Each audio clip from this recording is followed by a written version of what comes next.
ఇది నా కల. సరే వదిలే, మనం రమ్య ప్రోగ్రాంకి వెళ్ళాలి కదా, తను ఫోన్ చేస్తూనే ఉంది. రా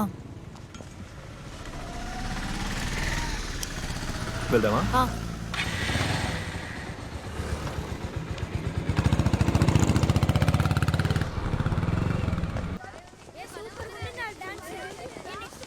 మై డియర్ ఏంజల్స్, నా బంగారు చిట్టి తల్లులు, ఈరోజు ఇక్కడ పాట పాడి డాన్స్ ఆడిన అందరికీ ఒకసారి గట్టిగా చప్పట్లు కొట్టండి.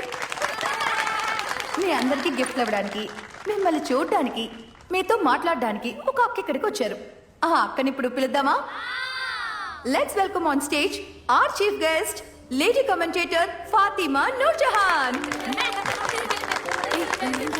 ఫాతిమా, మా పిల్లలతోటి కాస్త ఏదైనా మాట్లాడు.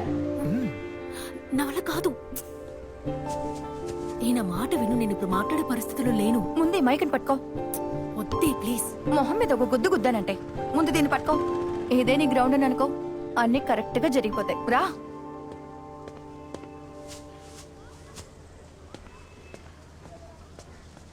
ఈ ఫాతిమాక ఎవరో మీకు తెలుసా?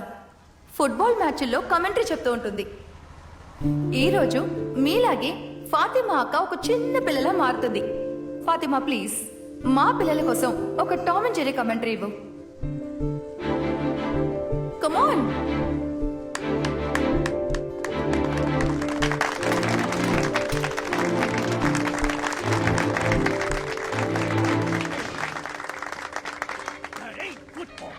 ఆహా, మన టామ్ ఎప్పటిలాగే హుషారుగా ఫుట్బాల్ ని డ్రిబుల్ జగల్ చేసి మెల్లగా ముందుకు సాగిపోతూ అన్ని తెలిసిన ఒక గొప్ప ఫుట్బాల్ ప్లేయర్ లాగా ఆకాశం వైపు బంతిని గట్టిగా కొడుతూ ముందుకు నడుస్తూ ఉంది.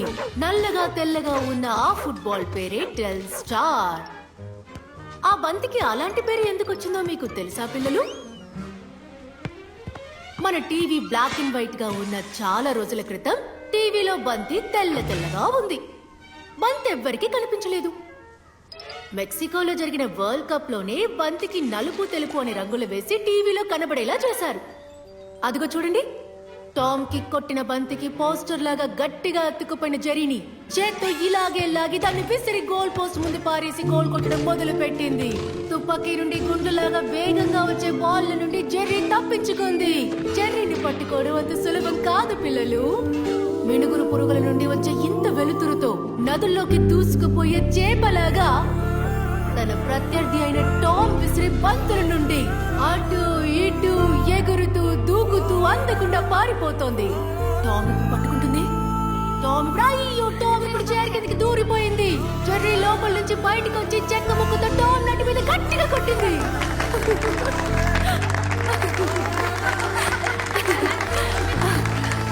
చాలా thank you Fatima Noorjahan, the lady commentator.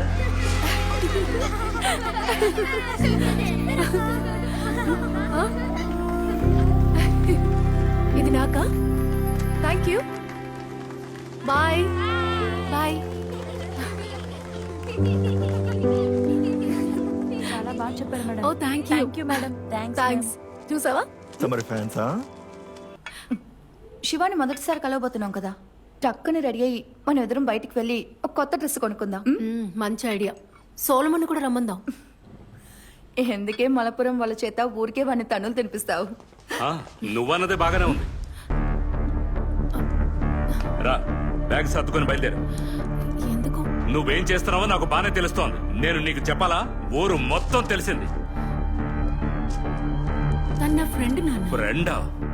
ఆ ఫుట్బాల్ ప్రెసిడెంట్ ఆ రోజు వీడి గురించేగా చెప్పింది. నేను ఇక్కడికి వచ్చాకే నీ నిర్వాకం ఏంటో తెలిసింది. బ్యాగ్ సర్దుకొని పద.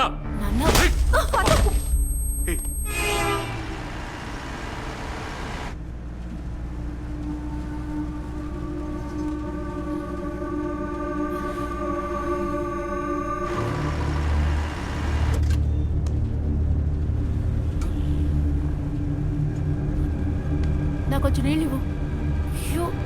ఎందుకంత గట్టిగా కొట్టావు? అదే నీ మెకానిక్ చేద్దాం. నా మొహం పంచర్ అయిపోయింది. అయినా నువ్వేం చేస్తున్నావు? అసలు నన్ను ఎక్కడికి తీసుకెళ్తున్నారు? నిన్ను బాతేయడానికే. అందుకని ఇలా కొడతావా నన్ను? నోరు మూయి నువ్వు. నాన్న, తన రోజు హాస్పిటల్లో ఉన్నాడు. తను డిశ్చార్జ్ అయ్యే టైంలో నేను తన పక్కనున్నాను అంతే. మా ఇద్దరి మధ్య ప్రేమ గేమ అంటూ ఏం లేదు. వాడు నీ భుజం మీద చెయ్యేసేంతగా ఏమవుతాడు నీకు? తను నా ఫ్రెండ్ నాన్న. తన పేరు సోలమాన్.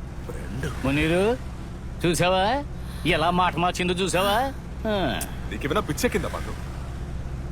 ముందు కారు అప్పుడు నేను దిగిపోతాను. నోరు ముయ్యి, లేదంటే చంపేస్తాను. నన్ను ఎవ్వరూ చంపలేరు. మహా అయితే నన్ను ఇంటికి తీసుకెళ్లి 4 రోజులు బంధిస్తారు. కానీ బయటకు వచ్చాక మళ్ళీ ఇక్కడికే వస్తాను. నిన్ను ఇంట్లో పెట్టి తాళం వేయడానికి కాదు తీసుకెళ్లేది, నీకు పెళ్లి చేయడానికి. ఈసారి నీకు ఖచ్చితంగా చేస్తే నా ఇష్టం లేకుండా నాకు పెళ్లి చేస్తారా? మీరు ఇంకా ఏ కాలంలో ఉన్నారు కాదు అంకుల్. ఇప్పుడు నీ ఇష్టాలతో మాకు పని లేదు. సరే అయితే మీరు నన్ను తీసుకెళ్లి నా పెళ్లి జరిపించొచ్చు. అయితే ఏంటి, పెళ్ళయ్యాక మళ్ళీ ఇక్కడికి తిరిగి వస్తా. మునీరు నువ్వు చేసుకున్నవాడు పిచ్చోడా? నువ్వు వెళ్తానంటే పంపేస్తాడా? చూడండి, నా భర్త పర్మిషన్ తో ఇక్కడికి వస్తానంటం లేదు. పారిపోయి వచ్చేస్తాను. నా ఫ్రెండ్స్ ఉన్నారు ఇక్కడ, వాళ్ళతో చెప్తే ఈజీగా పారిపోతాను.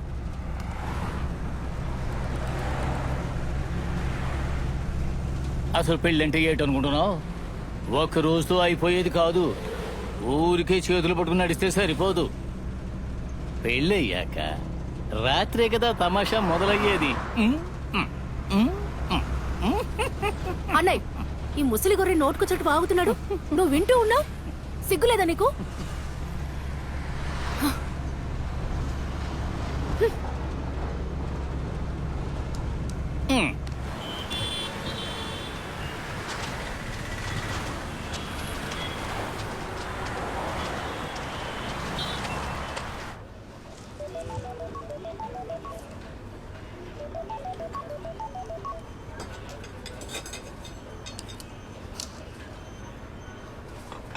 పెళ్లి ఫస్ట్ నైట్ అయ్యాక తిరిగి రాలేమని కాదరంకలు చెప్తున్నారు కదా.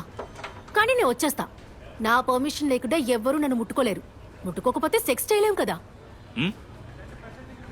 రేప్ చేయాలనుకుంటే ఇక్కడ కోర్టు కేసులు ఉన్నాయి. ఏం మాట్లాడకుండా నోరు మూసి కూర్చున్నావంటే మునీరు, అసలు ఈ రాక్షస ఏముంటుందో విన్నావా? ఈ సెకస్ల గురించి నా దగ్గర మాట్లాడుతుంది. ఏంటి, సెక్స్ అని చెప్పకూడదా ఏంటి? కొట్టానంటే అది బుద్ధి తక్కువ పని. ఇప్పుడు నేను ఎవరైనా ఏదైనా చేస్తే అందరినీ పోలీస్ స్టేషన్ లో కూర్చోబెడతా. నేను గనుక అరిస్తే మీ పని అయిపోయినట్టే. నా మొహమే దానికి సాక్ష్యం. ఏంటన్నా నువ్వేం మాట్లాడడం లేదు? నువ్వు ఇలా నోరు మూసుకుని కూర్చుంటే నాకు చాలా బాధగా ఉంది. ఎందుకు ఇలా అసహ్యంగా బిహేవ్ చేస్తున్నావు పాత? ఏం అసహ్యంగా చేశాను? అసలు ఏం అసహ్యంగా చేశానో చెప్పు నానా. నేనిప్పుడు మీతో రాను. నాకు రావాలనిపించినప్పుడు వస్తాను. ఇక పెళ్లి నిన్ను అడగకుండా నేను ఎవరిని చేసుకోను. ఎవరినో పెళ్లి చేసుకోవడం కాదు నా ప్రయారిటీ. ఇప్పుడు నేను వెళ్తాను. నన్ను ఆపడానికి ప్రయత్నించకండి. తర్వాత ఇంట్లోకి చేర్చినని నన్ను బెదిరించకండి. అలా చేస్తే నేను వేరే ఏదైనా చేస్తాను. అన్నయ్య, నా ఫోన్ ఇవ్వు.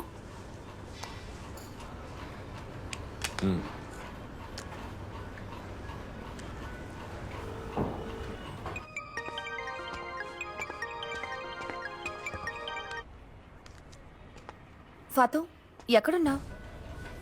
త్రిశూర్కి చేరుకున్నప్పుడే స్పృహ వచ్చింది. ఇదిగో ఇప్పుడు అందరం హోటల్లో భోంచేస్తున్నాం. దీనికోసమే కదా నువ్వు ఎంతకాలం కష్టపడింది. ఏంటోనే, నేను వస్తాను. కానీ టైంకి చేరుకోగలను లేదో నాకు తెలీదు. సరే, నువ్వు త్వరగా రా. నేను స్టేడియంలో ఉంటా.